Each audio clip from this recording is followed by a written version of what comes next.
Ma'am, can I join offline from tomorrow? Yeah, you can. The chapter is the interview. Okay. And there are two parts of this chapter. And the first part I'm going to explain today to you. And chapter writer is Christopher.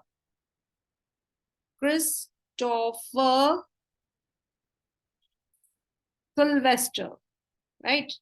अब यहाँ पर जो बच्चे Christopher Sylvester है, इन्होंने interview के बारे में एक्सप्लेन किया है कि एक्चुअली इंटरव्यू कि किसी भी एक सेलिब्रिटी का, या आप ये कह सकते हैं कि किसी भी एक पॉलिटिक्स का, किसी भी एक पर्सन का जो है, आप मतलब कोई ऑथर है, कोई मतलब एक्टर है, तो आप उसके बारे में जो है, उसकी लाइफ के बारे में कुछ पूछते हैं, आप उससे पूछते हैं कि डेफिनेटली वो वर्क जो है उनका क्या रहा, कैसे रहा। सो इंटरव्यू मेनली कहाँ पब्लिश होते हैं? कि इंटरव्यूज जनरली न्यूज़पेपर के अंदर, मैगजीन्स के अंदर पब्लिश होते हैं। एंड ये इंटरव्यूज होते हैं फिर मीडिया के थ्रू, यू विल से कि कॉमन पीपल तक जो है पहुंचते हैं। और बट ऑब्वियस यहाँ पर ये एक पार्ट है, किस चीज का पार्ट है? Interview is the part of the journalism. तो interview has become a common place of journalism. This is a main important part of this one कि interview जो है हमारा क्या है, एक common place बन चुका है journalism का। opinions on the functions, methods and merits of interview vary considerably। means कि interview के जो functions हैं, मैथड्स हैं, मैरिट्स, उसके बेनिफिट्स क्या है, कहता है कि उसको जो है काफी हम जो है कंसीडर कर सकते हैं, केयरफुली कंसीडर कर सकते हैं।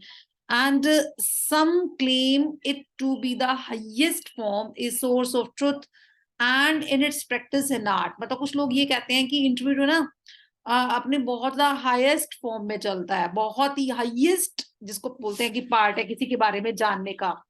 This is the source of truth. Interview में लोग गलत नहीं बोलते हैं, जनरली सच बोलते हैं। And it is and in its practice in art, मतलब इंटरव्यू देने और लेना दोनों ही क्या है, एक आर्ट है, कला है। ये आर्ट का मतलब क्या है यहाँ पे? कला। मतलब कि जैसे आप देखते हो कि डेफिनेटली मतलब एक्टर्स होते हैं तो उनको बोलने का तरीका होता है। अभी आप देखते हैं कि सेलिब्रिटीज होते हैं तो जब मीडिया के सामने आते हैं तो उनका स्माइलिंग फेस होता है, वो बहुत अच्छे से अपने आप को जो है वो क्या करते हैं, वो अपने आप को बहुत अच्छे से जो है यू विल से कि रिप्रेजेंट करते हैं दूसरों के सामने, ठीक है ना। तो यहाँ पे इन्होंने बोला कि कुछ पीपल जो है वो इंटरव्यू को क्या बोलते हैं कि interview is the highest form and a source of truth and in its practice an art. और इसकी प्रैक्टिस जो है एक तरह से एक आर्ट है, मतलब इंटरव्यू देते रहना एक आर्ट है। Some despise the interview as an unwarranted intrusion into the lives। और कुछ लोग ये बोलते हैं कि इंटरव्यू जो है ना एक अनवारंटेड मतलब क्या होता है? अनवारंटेड का मतलब वारंट क्या होता है कि आप किसी को बुला रहे हैं ना, और अनवारंटेड आप ये कहेंगे अनऑथोराइज्ड, मतलब कोई भी मतलब जो है ना अथोराइज काम नहीं होता है इसके अंदर। एंड इंट्रूजन मतलब क्या होता है? इंट्रूजन का मतलब होता है इंटरफेरेंस। आप किसी की पब्लिक मतलब किसी की भी पर्सनल लाइफ को आप पब्लिकली एक्सप्लेन कर रहे हैं, पब्लिकली आप सभी के सामने लाइमलाइट में आ रहे हैं, तो अनऑथोराइज्ड इंटरफेरेंस है किस चीज का, किसी की लाइफ में, विच डिमिनिश देयर पर्सनैलिटी। और डेफिनेटली जिसकी भी लाइफ जो है पब्लिकली हमने एक तरह से लगा दी मीडिया के सामने, उसको बेचारे को ला दिया, तो उसका जो पर्सनालिटी होता है ना वो डिमिनिश हो जाता है, हो सकता है और होता भी है, ठीक है ना। तो इंटरव्यू मतलब इसमें पूरे फर्स्ट पार्ट में आपको इसके बेनिफिट्स इंटरव्यू के क्या हैं और लॉसेस क्या हैं ये हमें बताए गए हैं। तो ये पूरा आपका समरी अगर मैं बात करूं तो समरी में आपने यही बताना है कि बेनिफिट्स क्या है इंटरव्यू के, लॉसेस क्या है। एंड 5 पर्सन्स यहाँ पे फेमस पर्सनालिटीज हैं, तो उन्होंने इंटरव्यू के बारे में अपने कुछ पॉइंट्स बताया, तो पूरा आपका समरी, पूरा क्वेश्चन ही आपका यहीं पे कवर हो जाता है। तो मैंने अभी आपको बताया कुछ लोग क्या बोलते हैं कि this is a common place of journalism and opinions on the functions, methods and the merits of the interview vary considerably, मतलब continuously change होते रहता है। And some claim it to be the highest form, a source of truth and in its practice and art। And some says कि despise the interview as an unwarranted intrusion into the lives, कि हमारी जिंदगियों में ना एक unwarranted मतलब illegally एक तरह से लगा लो इंटरफेरेंस है, और जिससे किसी की पर्सनालिटी जो होती है वो पब्लिकली डिमिनिश हो जाती है, ठीक है ना। फिर इसने कहा कि एस मैंने अभी आपको ये बताया कि ये तो बेनिफिट्स एंड यू विल से कि लॉसेस हैं। बेनिफिट्स क्या है कि कॉमन प्लेस है, और opinion on the functions, methods and marriage जो इंटरव्यू के वो चेंज होते रहते हैं। और लॉसेस क्या है, जैसे मैंने अभी आप लोगों को बोला कि अनवारंटेड क्या है, इल्यूजन है, ठीक है, और किसी की लाइफ जो होती है वो पर्सनली क्या हो जाती है, डिमिनिश हो जाती है। तो इसमें एस नेपॉल ये फील करते हैं कि some people are wounded by interviews, wound, घाव हो जाना, हर्ट होना। कुछ लोग इंटरव्यू से हर्ट हो जाते हैं, लॉस है पार्ट ऑफ देमसेल्व्स, मतलब कि अपनी लाइफ का एक पार्ट, मतलब उनको लगता है कि खत्म हो गया, ठीक है ना, मतलब लाइफ के सामने, मतलब लोगों के सामने कोई चीज नहीं आनी चाहिए, तो डेफिनेटली मतलब जो है वो पब्लिकली आ जाती है। तो इसलिए यहाँ पर एस नेपाल जो है वो ये फील करते हैं कि सम पीपल आर वांटेड और you will say hurt by the interviews and loss a part of themselves. फिर हमारे पास जो है सेकंड पर्सन यहाँ पे हमारे पास है Lewis Carroll. Lewis Carroll is saying never consented to be interviewed, मतलब लुइस कैरोल कभी भी कंसेंट नहीं हुए। कंसेंट का मतलब होता है कि एग्रीड हो जाना किसी बात के लिए ना। तो यहाँ पे वो कहते हैं कि लुइस कैरोल जो है इंटरव्यू के लिए तो कभी एग्रीड ही नहीं हुए। For he believed it to be a just horror of the interviewer, उसको लग रहा था कि it just horror of the interviewer, मतलब इंटरव्यूअर के लिए क्या है, एक तरह से लगा लो horror, horror of the interview, मतलब एक इंटरव्यू हो गया, एक जो पर्सन इंटरव्यू लेने वाला है बेटा वो कौन होगा, इंटरव्यूअर, और जो पर्सन इंटरव्यू दे रहा है वो कौन हो गया बच्चे, इंटरव्यूई। तो यहाँ पे जो पर्सन इंटरव्यू दे रहा है तो उसके ऊपर हॉरर ऑफ द इंटरव्यूअर इतना होता है कि डेफिनेटली वो कुछ भी मतलब बोल नहीं पाता या गलत बोलता है, तो इस तरीके से हो जाता है। तो ये लुइस कैरोल ने बोला। एस नेपोल ने क्या बोला कि people are wounded by the interviews. अब रुडयार्ड किपलिंग, आप लोगों ने एक बुक पढ़ी होगी, बहुत ही रुडयार्ड किपलिंग की फेमस बुक है। आप लोगों ने मोगली वाला जो है एक सीन देखा, तो रुडयार्ड किपलिंग ने लिखा है, तो कंसीडर्ड इट, वो इसको क्या मानकर चलते हैं कि interview is immoral, a crime, N assault that merits punishment. मतलब वो ये मानकर चलते हैं कि इंटरव्यू एक इमोरल है, मतलब मॉरलिटी में कहीं ला ही नहीं करता, ये एक क्राइम है, ये एक एन असॉल्ट, असॉल्ट मतलब किसी को आप मर्डर कर रहे हैं, दैट मेरिट्स पनिशमेंट, ठीक है। तो दैट मेरिट्स पनिशमेंट, ये चीजें जो है रुडयार्ड किपलिंग ने बोली है। फिर जीवेल्स क्या कहते हैं कि G Wells referred interviewing to be an ordeal. Ordeal मतलब क्या होता है कि किसी चीज को आप संघर्ष करते हो, है ना, ऑर्डील। तो उन्होंने जीवेल्स ने इसको क्या बोला है कि इसको ऑर्डील बोला है। जैसे आपने ऑर्डील वर्ड पढ़ा, tiger, you will say last aunt Jennifer tiger, तो आंट जेनिफर टाइगर की ऑर्डील को शो करते हैं। तो आपने वो चैप्टर में उस वर्ड, मतलब आपको याद आ गया होगा कि मैंने लास्ट वाला सेंटेंस उसमें बताया था, तो ऑर्डील वर्ड वहां से आप उसको रिलेट कर सकते हैं कि लाइफ में इतने स्ट्रगल्स जो होते हैं। तो इंटरव्यू को क्या बोला है उन्होंने, जी वेल्स ने स्ट्रगल बोला है। Saul Bellow describes it like thumbprints on his wind pipe. वो कहते हैं गला सूखता है जब इंटरव्यू देते ना, इतना डर लगता है कि हमारा हैंड जो है थंबप्रिंट्स पूरे पड़ जाता है विंड पाइप। एक तो उसने बोला फिंगर्स या हमारे हैंड, नो, कि वो कहते हैं कि थंबप्रिंट्स ऑन द विंड पाइप, मतलब किसने हमारा गला दबा दिया। सॉल बिलो ने ऐसा बोला। एंड फिर यहाँ पे ये 1 2 3 4 और 5 पर्सनैलिटीज आप लोगों के सामने हैं जिन्होंने अलग अलग इंटरव्यू के बारे में बताया। एंड ही सेइंग कि despite the drawbacks, interview is a supremely serviceable medium of communication. एक रियली में सुप्रीमली सर्विसेबल मीडियम है। Interviews are the most vivid impression of our contemporaries, and the interviewers hold a position of the unprecedented power and influence. वो ये कह रहे हैं यहाँ पे बेटा कि इंटरव्यू जो है ना, despite the drawbacks, interview is supremely serviceable medium of communication. और साथ में इन्होंने बोला कि इंटरव्यू क्या है, most vivid impression of our contemporaries, मतलब कॉन्टेम्परेरीज हमारे साथ समय के साथ साथ जो लोग जो है काम कर रहे हैं, हमारे जो कॉम्पिटिटर्स हैं उनको बोलते हैं कॉन्टेम्परेरीज। तो वो कहते हैं कि उनके अलग अलग इम्प्रेशन जो है हमें देखने को मिलते हैं, ठीक है।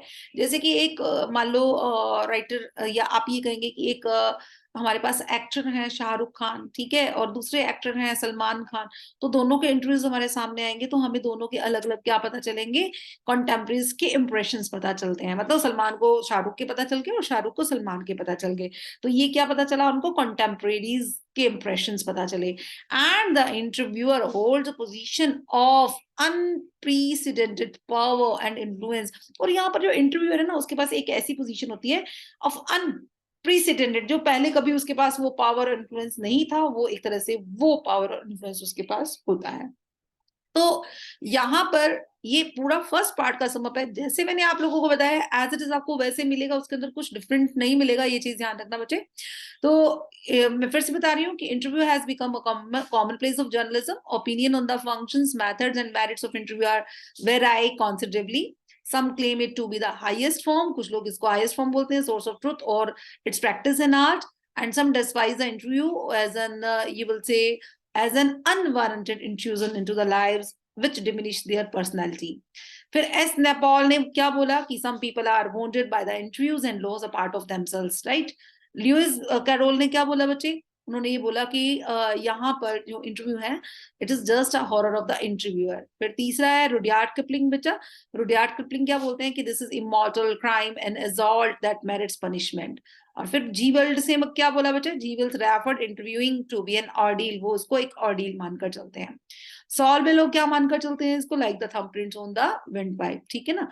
और ये सब होने के बावजूद यहाँ पर उन्होंने कहा कि इंटरव्यूज जो है एक ऐसे हमारे सामने सर्विसेबल मीडियम की फॉर्म में आ रहे हैं कि interviews are the most vivid impression of our contemporaries and interviewer holds a position of the unprecedented power and influence। तो यहाँ पर हमें ये बताया गया, ठीक है। तो अब भी जो है डेफिनेटली हमारा इंटरव्यू चैप्टर स्टार्ट हो रहा है एंड मैंने अभी आप लोगों को फर्स्ट पार्ट जो है बच्चे सारा डिक्टेट किया है। इसके बाद जो है सेकंड पूरा का पूरा हमें एक इंटरव्यू बताया गया है, वो पूरा आपस में कॉन्वर्सेशनल साइड में है। The interview from the introduction of the Penguin Book of Interviews edited by Christopher Sylvester। यहाँ पे क्या कह रहे हैं कि यहाँ पे इंट्रोडक्शन किस चीज की है, introduction to the Penguin Book of Interviews। यहाँ पे क्रिस्टोफर सिल्वेस्टर ने एक पार्ट जो है हमें यहाँ पे दिया है, एक्सट्रैक्ट आप बोल सकते हैं। About the author Christopher Sylvester 1959 was a student of history of Peterhouse, Cambridge। ये पीटरहाउस कैम्ब्रिज के जो है क्या रहे हैं, स्टूडेंट ऑफ हिस्ट्री के स्टूडेंट रहे हैं। He was a reporter for Private Eye for 10 years। Private Eye मतलब प्राइवेट आप आई वर्ड जासूसी बोल सकते हैं, कुछ भी है, तो वहां पे इसके रिपोर्टर रहे हैं। And has written features for the vanity fair, and following is an excerpt taken from his introduction to the Penguin Book of Interviews, an anthology from 1859 to the present day। यहाँ पर उन्होंने penguin book जो थी उसका introduction में interviews के कुछ बताया है, और यहाँ पर वो जो इंट्रोडक्शन था an anthology from 1859 to the present day, तो हमें उसके बारे में यहाँ पे बताया गया। अब पार्ट 1 यहाँ पे हम बात करते हैं बच्चे। तो since the invention little over 130 years ago, the interview has become a common place of journalism। First part वही जो मैंने आपको बताया कि सिंस इट्स इन्वेंशन, मतलब जब से इंटरव्यू की इन्वेंशन हुई है, इन्वेंशन मतलब खोज हुई, a little over 130 years ago, the interview has become a common place of journalism। तब से ये क्या बन चुका है, कॉमन प्लेस जर्नलिज्म का बन चुका है। Today almost everybody who is literate means here बच्चे educated, आज जो भी पर्सन एजुकेटेड है will have read an interview at some point in their lives। वो अपनी अपनी जिंदगियों में उन्होंने किसी न किसी का जरूर इंटरव्यू पढ़ा है। While from the other point of view, several thousand celebrities have been interviewed over the year। अगर देखिए तो कहते हैं कि यहाँ पर several thousand celebrities जो थे उनको बहुत ज्यादा अभी देखिए तो इंटरव्यू किया गया है, and some of them repeatedly, और कईयों का तो रिपीटेड फॉर्म में इंटरव्यू लिया जाता है, बहुत ज्यादा आप देखते हैं कि इंटरव्यू जो है किसी का लिया जाता है। So it is hardly surprising that opinions of the interview of its function, methods and merits vary considerably। इसलिए हम बात करते हैं यहाँ पे, तो कहते हैं कि opinions of the interview, जो इंटरव्यू के opinions है डिफरेंट, कि इसके functions क्या है, methods क्या है, इंटरव्यू के फायदे क्या है, वेराई कॉन्सिडरेबली, ये चेंज होते रहते हैं। ऐसा कुछ नहीं है कि हम इसके इंटरव्यू के मेरिट्स हम याद कर लेंगे तो वो फायदे वही होंगे, या हम ये कहेंगे कि यस मतलब उसके फंक्शंस क्या है, मेथड्स क्या है, तो नो, कहता कि इसके ये सब चीजें जो है इंटरव्यू जैसे भी किसी का लेते हैं तो उसके अकॉर्डिंग ये चेंज होते रहते हैं। Some might take quite extravagant claims for it as being in its highest form a source of truth and in its practice an art। कुछ लोग जो है क्वाइट एक्स्ट्रावेजेंट होते हैं बच्चे, किसी चीज को बढ़ा चढ़ा कर बताना। कुछ लोग इतने ज्यादा किसी मतलब लोगों ने इंटरव्यू के लिए इतने बढ़ा चढ़ा कर क्लेम किए हैं। कुछ लोग ये कहते हैं कि it is in the highest form, सबसे ज्यादा हाईएस्ट फॉर्म किसी को अगर लेना है तो वो इंटरव्यू है। अ सोर्स ऑफ ट्रुथ, अगर किसी से सच निकलवाना है तो इंटरव्यू लो उसका। And in its practice and art, और ये लोग कहते हैं कि ये प्रैक्टिस नहीं है, एक आर्ट की फॉर्म में है। And others usually celebrities who see themselves as its victims. तो कुछ लोग जो है ना, जो कुछ और सेलिब्रिटीज हैं, वो इसको क्या मानकर चलते हैं, वो इसको अपना एक विक्टिम मानकर चलते हैं। मतलब ये मानकर चलते हैं कि नहीं, वो तो इंटरव्यू बट तो अगर उनका लिया जा रहा है तो वो एक अपराधी की तरह, एक विक्टिम की तरह सामने खड़े हैं, ठीक है ना। वो अपने आप को क्या मानकर चलते हैं, विक्टिम मानकर चलते हैं। Might despise the interview as an unwarranted intrusion into their lives. वो ये मानकर चलते हैं कि जो इंटरव्यू है, डिस्पाइज द इंटरव्यू मतलब इंटरव्यू के पीछे एक तरह से लगा लो अनवारंटेड इंट्रूजन है, मतलब आप इलीगली इंट्रूजन कर रहे हैं इनटू द लाइव्स किसी की जिंदगी में। और feel that it somehow diminishing them, और कई बार ऐसा लगता है कि किसी की जिंदगी को हम खत्म भी कर देते हैं। Just as in some primitive cultures, जैसे कि पहले वाले टाइमिंग्स में, it is believed that if one takes a photographic portrait of somebody, be careful कि ये नेगेटिव पॉइंट आ रहा है, ठीक है ना। तो पहले वाले टाइम में ये क्वेश्चन भी है, पहले वाले टाइम में ये बिलीव किया जाता था कि अगर किसी का फोटोग्राफिक पोर्ट्रेट अगर ले लिया then one is stealing that person soul. तो ऐसा माना जाता था कि वो पर्सन की सोल को निकाल रहा है, उसकी आत्मा को लेकर जा रहा है। किसी का अगर पहले माना जाता था कि फोटोग्राफिक पोर्ट्रेट बना दिया तो इसका मतलब उस पर्सन की हम आत्मा को लेकर जा रहे हैं। तो इसी तरह से इंटरव्यू जो है किसी का लेना मतलब ये किसी की लाइफ को ले लेना। VS Nepal feels that some people are wounded by interviews। मैंने आप लोगों को बोला कि बच्चे जैसे मैंने समरी बताई एज इट इज जाएगा, तो वो कह रहे हैं कि वीएल नेपाल ये फील करते हैं कि इंटरव्यूज से लोग wounded मतलब हर्ट होते हैं and loss part of themselves, और उनकी लाइफ का कुछ पार्ट लॉस हो जाता है।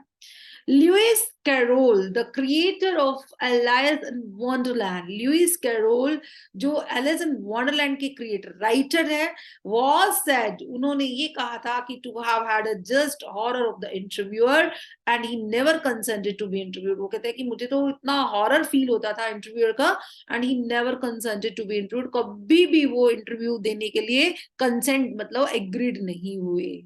And again, it was the horror of being ionized, you will say, which made him thus a rappel would be acquaintances।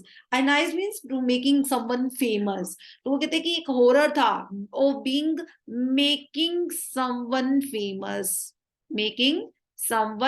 famous। वो कहते हैं कि डेफिनेटली इसमें कोई फेमस हो रहा था इंटरव्यू से, लेकिन एक हॉरर डर लगा रहता था कि वो फेमस हो जाएंगे। विच मेड हिम दस रैपल होता है दूर जाना, इस वजह से वो दूर जाते थे, ठीक है ना। दूर दस रैपल बी एक्वेंटेंसेस मतलब इसलिए वो जान पहचान लोगों उनको जाने तो वो उससे दूर हो जाते थे, इंटरव्यूअर से दूर हो जाते थे। And the persistent petitioners for his autograph, and he would afterwards relate the stories of his success in silencing all such people with much satisfaction and amusement। वो ये कहते हैं कि यहाँ पर डेफिनेटली अगर हम इंटरव्यूड हो रहे हैं तो हमारे अंदर एक डर होता है कि हम फेमस हो जाएंगे, विच मेड हिम दस रैपल, जिससे कि वो पर्सन जो रुडयार, ये जो पर्सन है हमारे सामने ल्यूइस कैरोल, वो ये कहते हैं कि यस इसलिए मैं रैपल मतलब दूर भागना, गॉट अवे जिसको बोलते हैं ना, तो वो दूर भागते थे। वुड बी एक्वेंटेंसेस मतलब लोग उनको जाने, तो इस चीज के लिए वो दूर भागते थे। इंटरव्यूअर से दूर भागते थे। एंड द परसिस्टेंट लगातार पेटिशनर्स फॉर हिज ऑटोग्राफ, जो उनसे ऑटोग्राफ मांगने वाले लोग हैं वो उनसे दूर भागते थे। And he would afterwards relate the stories of his success, और उसके बाद जो उनकी स्टोरीज सक्सेस की रिलेट होना, in silencing all such people with much satisfaction, silence में कि सभी लोग उनसे सेटिस्फाइड हैं एंड अम्यूज्ड हैं। कहते हैं ये चीजें बाद में जो लोगों के माइंड में होती हैं, कहते नहीं मुझे तो ये चीज पसंद नहीं है। ये वर्ड्स किसने यूज किए बेटा? लुइस कैरोल ने वर्ड्स यूज किए। लुइस कैरोल इंटरव्यूअर से भागते थे, इंटरव्यू से भागते थे एंड डेफिनेटली वो फेमस होने से बचते थे। और लोगों को ये लगता है कि अगर फेमस हो जाते हैं तो डेफिनेटली अपनी पर्सनल लाइफ खत्म हो जाती है, बाहर अगर फैमिली के साथ जाते हैं तो लोग उनके पीछे पीछे जाते हैं, तो उनको लगता है कि this should not be there, right. फिर है हमारे पास तीसरे पर्सन जिन्होंने बताया इंटरव्यू को क्या, कि Rudyard Kipling expressed an even more condemnatory attitude towards the interviewer. condemnatory, condemn का मतलब क्या होता है? condemn का मतलब होता है कि आप किसी को क्रिटिसाइज करते हैं, चुगली करते हैं, निंदा करते हैं, है ना। तो ये कह रहे हैं कि उन्होंने तो और ज्यादा इसको क्रिटिसाइज एटीट्यूड दिखाया towards the interviewer. His wife Caroline writes in her diary for 14 October 1892 that their day was wrecked by two reporters from Boston. तो यहाँ पर उनकी वाइफ ने लिखा, कैरोलिन उनकी वाइफ है, उन्होंने ये लिखा कि 14 अक्टूबर 1892 को उनका डे पूरा का पूरा रेक्ड जिसको बोलते हैं कि स्पॉइल्ड हो जाना, उनका पूरा का पूरा दिन स्पॉइल हो गया था by the two reporters from Boston. She reports her husband as saying to the reporters, वो कहते कि ये चीज उन्होंने अपने हस्बैंड को भी रिपोर्ट किया, और ये कहते हुए कि why do I refuse to be interviewed, कि रिपोर्टर जो है ना as saying to the reporters कि why I refuse to be interviewed, कि मैं इंटरव्यू देने से मना क्यों करती हूँ या करता हूँ। She reports her husband as saying to the reporters, जैसे उन्होंने रिपोर्टर्स को बोला वैसे ही उसने अपने हस्बैंड को बोला कि why do I refuse to be interviewed, because it is immoral. उसकी वाइफ कहती है इमोरल है, it is a crime, just as much a crime as an offence against my person as an assault. कहते हैं कि इस तरह से ये क्राइम है, एज एन ऑफेंस, इस तरह से अपराध है। ऑफेंस का मतलब क्या होता है? अपराध। ये इस तरह से एक अपराध है interview against my person as an assault. कहते हैं मेरे पॉइंट ऑफ व्यू से ये। फिर वो कहते हैं कि एक असॉल्ट है, असॉल्ट भी ऐसे ही होता है बच्चे, असॉल्ट का मतलब होता है अटैक करना, किसी का मर्डर कर देना, and just as much merits punishment. कहते हैं कि और साथ में एक तरह से लगा लो कि इसके अंदर क्वालिटीज कैसी है, पनिशमेंट जैसी क्वालिटीज भी सामने आती हैं। It is cowardly and vile. कहते हैं कि ये जो है ना इंटरव्यू क्या है, कवार्ड है, और वाइल, वाइल का मतलब विक्ड, धूर्त, गलत है। विक्ड का मतलब होता है मीन, घटिया, ठीक है ना। कहते हैं कि ये कवार्ड, डरपोक जैसे वो लोग होते हैं ना, अपनी सारी चीजें बाहर आके बताते रहते हैं कि नहीं मैंने तो ये काम किया, मैंने तो ये काम किया। अरे किया तो किया, क्या फर्क पड़ रहा है? तो वो कहते हैं कि कॉवार्ड एंड वाइल है ये। No respectable man would ask it. कहते हैं कि कोई भी रिस्पेक्टेबल मैन जो है ना इसको नहीं करेगा। Much less give it, much less give it, बहुत ही कम लोग जो है ना इसको इंटरव्यू को देते हैं।